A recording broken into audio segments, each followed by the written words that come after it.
Chilli powder, ಸಖತ್ ಖಾರ ಬಣ್ಣ ಮತ್ತು ರುಚಿ ಆಚಿ ಚಿಲ್ಲಿ ಪೌಡರ್. ಹಾಸನಾಂಬ ದರ್ಶನೋತ್ಸವದಲ್ಲಿ ಮಹತ್ವದ ಬದಲಾವಣೆ ಆಗಿದೆ. ವಿಐಪಿ ವಿವಿಐಪಿ ಪಾಸ್ ಅನ್ನ ಜಿಲ್ಲಾಡಳಿತ ಕೊನೆಗೂ ರದ್ದು ಮಾಡಿದೆ. ಅಂದ್ರೆ ಕೆಲವೊಂದಿಷ್ಟು ನಿಯಮಗಳನ್ನು ತಂದಿದ್ದಾರೆ, ಬದಲಾವಣೆಗಳಾಗಿದೆ. ಇಲ್ಲಿ ಕಳೆದ ವರ್ಷಕ್ಕೆ ಹೋಲಿಸಿದ್ರೆ ನಾವು ಲಾಸ್ಟ್ ಟೈಮ್ ಬಹಳ ಇಕ್ಕಟ್ಟಿನ ಪರಿಸ್ಥಿತಿ, ಸಾವಿರಾರು ಜನ ಬೀದಿಲಿ ಮಲ್ಕೊಂಡಿದ್ರು. ಈ ನಿಯಮ ಶಾಸಕರು ಹಾಗೆ ಸಚಿವರು ನ್ಯಾಯಮೂರ್ತಿಗಳು ಕೂಡ ಅನ್ವಯ ಆಗುತ್ತೆ. ನೋಡಿ, ಎಲ್ರಿಗೂ ಕೂಡ ಅನ್ವಯ ಆಗುತ್ತೆ. ಗಣ್ಯರ ವಾಹನಗಳು ದೇಗುಲದ ಆವರಣ ಪ್ರವೇಶಕ್ಕೂ ನಿರ್ಬಂಧ ಹೇರಿದ್ದಾರೆ. ದರ್ಶನಕ್ಕೆ ಬರುವ ಗಣ್ಯರು ಪ್ರವಾಸಿ ಮಂದಿರಕ್ಕೆ ಬರೋಕ್ಕೆ ಸೂಚನೆ ಕೊಟ್ಟಿದ್ದಾರೆ. ಅಂದರೆ IB ಇರ್ತಾವಲ್ಲ, ಅಲ್ಲಿಗೆ ಹೋಗ್ಬೇಕು.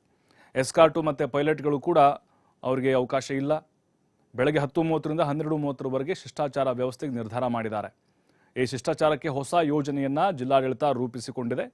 ಇತ್ತ ದೇವಿ ದರ್ಶನಕ್ಕೆ ಬಂದು ರಸ್ತೆಗಳಲ್ಲೇ ಮಲಗಿದ್ದಾರೆ ಮಹಿಳೆಯರು. ಮಾಹಿತಿ ಕೊರತೆಯಿಂದ ರಾತ್ರೋರಾತ್ರಿ ಭಕ್ತರು ಹರಿದು ಬಂದಿದ್ರು. ಸರತಿ ಸಾಲಿಗೆ ಪೊಲೀಸರು ಬಿಡದ ಕಾರಣ ರಸ್ತೆಯಲ್ಲಿ ಮಲಗಿಬಿಟ್ರು. ಇದರ ಜೊತೆಗೆ ID ಕಾರ್ಡ್ ನೀಡುವ ವಿಚಾರದಲ್ಲೂ ಕೂಡ ಎಡವಟ್ಟಾಗಿದೆ. ಪಾಲಿಕೆ ಕಮಿಷನರ್ ಐಡಿಯಲ್ಲಿ ಸಿಬ್ಬಂದಿ ಎಂದು ನಮೂದು ಮಾಡಿದ್ದಾರೆ. ಆಯುಕ್ತರಿಗೆ ಸಿಬ್ಬಂದಿ ಹೆಸರು ಪ್ರಿಂಟ್ ಮಾಡಿದ್ದಾರೆ ಆಡಳಿತಾಧಿಕಾರಿಗಳು. ಇನ್ನು ಮಹಾನಗರ ಪಾಲಿಕೆ ಸಿಬ್ಬಂದಿಗಳು ಆಕ್ರೋಶವನ್ನು ವ್ಯಕ್ತಪಡಿಸಿದರು ಆಡಳಿತಾಧಿಕಾರಿಗಳ ಈ ಎಡವಟ್ಟಿನಿಂದಾಗಿ. ಯಾಕಂದರೆ ಹಾಸನಾಂಬೆ ದರ್ಶನ ಅಂತ ಹೇಳಿದ್ರೆ ಲಕ್ಷಾಂತರ ಸಂಖ್ಯೆಯ ಭಕ್ತರು ಬರ್ತಾರೆ. ಕಳೆದ ವರ್ಷ ನಾವು ನೋಡಿದ್ರೆ ಸಾಕಷ್ಟು ಎಡವಟ್ಟುಗಳನ್ನು ಜಿಲ್ಲಾಡಳಿತ ಕೂಡ ಮಾಡಿತ್ತು. ಅಲ್ಲಿನ ಆಡಳಿತಗಾರರು ಅಂದರೆ ಆಡಳಿತ ವ್ಯವಸ್ಥೆಯರು ಕೂಡ ಮಾಡಿದ್ರು. ವಿವಿಐಪಿ ಪಾಸ್ ಮಾಡಿ ತಮ್ಗೆ ಯಾರು ಇರ್ತಾರೋ ಅವ್ರವ್ರ ಕಾರ್ಯಕರ್ತರು ಕೊಟ್ಬಿಡೋದು, ಅವ್ರ ಬೆಂಬಲಿಗರು ಕೊಟ್ಬಿಡೋದು, ಅವ್ರ ಮನೆಯವ್ರು ಕೊಟ್ಬಿಡೋದು. ಸಾವಿರಾರು ಪಾಸ್. ಆ VIP ಪಾಸಲ್ಲೇ ಲಕ್ಷಾಂತರ ಸಂಖ್ಯೆಯಲ್ಲಿ ಜನರು ಬಂದಿದ್ರು ದರ್ಶನಕ್ಕೆ. ಇಕ್ಕಟ್ಟು ಉಂಟಾಗಿತ್ತು. ಮತ್ತಷ್ಟು ಮಾಹಿತಿ ಪ್ರಕಾಶ್ ನೀಡ್ತಾರೆ ನೇರ ಸಂಪರ್ಕದಲ್ಲಿ. ಪ್ರಕಾಶ್, ಈ ಬಾರಿ ಸಾಕಷ್ಟು ಬದಲಾವಣೆಗಳು ನೋಡ್ತಾ ಇದ್ದೀವಿ. ಅದು ನಿಜಕ್ಕೂ ಕಾರ್ಯರೂಪಕ್ಕೆ ಬರುತ್ತಾ ಇಲ್ವಾ ಅನ್ನೋದು ಪ್ರಶ್ನೆ. ಗೋಲ್ಡನ್ ಪಾಸ್ ಏನೋ ಮಾಡಿದ್ದಾರೆ, ಮತ್ತು ಲಾಸ್ಟ್ ಟೈಮ್ ಆದಂಗೆ ಮತ್ತೆ ಅವ್ಯವಸ್ಥೆಗಳು ಆಗಬಾರ್ದು ಅಂತ ಹೇಳಿ. ಹಾಗಾಗಿನೇ ಕಟ್ಟುನಿಟ್ಟಿನ ಕೆಲವೊಂದಿಷ್ಟು ಮಹತ್ವವಾದಂಥ ಬದಲಾವಣೆಗಳು ಏನೆಲ್ಲ ಆಗಿದೆ, ಅದರ ಜೊತೆಗೆ ಅದು ಒಂದೇ ದಿನಕ್ಕೆ ಕಂಡು ಬಂತ ಹೇಗೆ?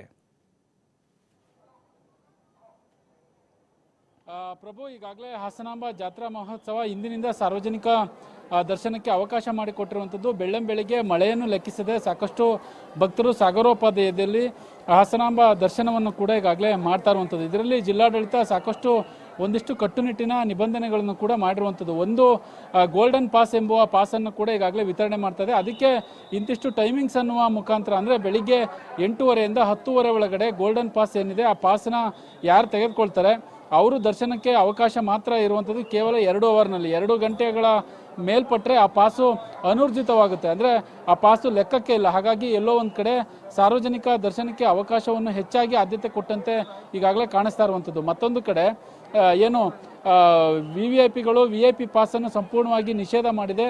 ಯಾವ MLA ಆಗ್ಬೋದು, ಮಾಜಿ MLA ಆಗ್ಬೋದು, ಮಾಜಿ ಮಂತ್ರಿಗಳಾಗಿರ್ಬೋದು, ಯಾರೇ ಕೂಡ ಹಾಸನಾಂಬ ದರ್ಶನಕ್ಕೆ ಬಂದರೆ ಅವರು ಜಿಲ್ಲಾಡಳಿತದಿಂದಲೇ ಪ್ರೋಟೋಕಾಲ್ ಎಂಬುವ ವ್ಯವಸ್ಥೆಯನ್ನು ಕೂಡ ಈಗಾಗಲೇ ಮಾಡಿರುವಂಥದ್ದು. ಹಾಗಾಗಿ ಪ್ರವಾಸಿ ಮಂದಿರಕ್ಕೆ ಹೋಗಬೇಕು, ಅಲ್ಲಿ ಅವರು ಮೊದಲೇ ಒಂದು ದಿನ ಮುಂಚಿತವಾಗಿ ಬುಕ್ ಮಾಡಬೇಕು, ಅಲ್ಲಿಂದ ವಾಹನದ ಮುಖಾಂತರ ಬಂದು ಹಾಸನಾಂಬೆಯ ದರ್ಶನ ಪಡೆಯುವಂತಹ ವ್ಯವಸ್ಥೆಯನ್ನು ಮಾಡಿರುವಂಥದ್ದು. ಇದೆಲ್ಲವನ್ನೂ ಕೂಡ ನೋಡ್ತಾ ಇದ್ರೆ ಎಲ್ಲೋ ಒಂದು ಕಡೆ ಸಾರ್ವಜನಿಕರಿಗೆ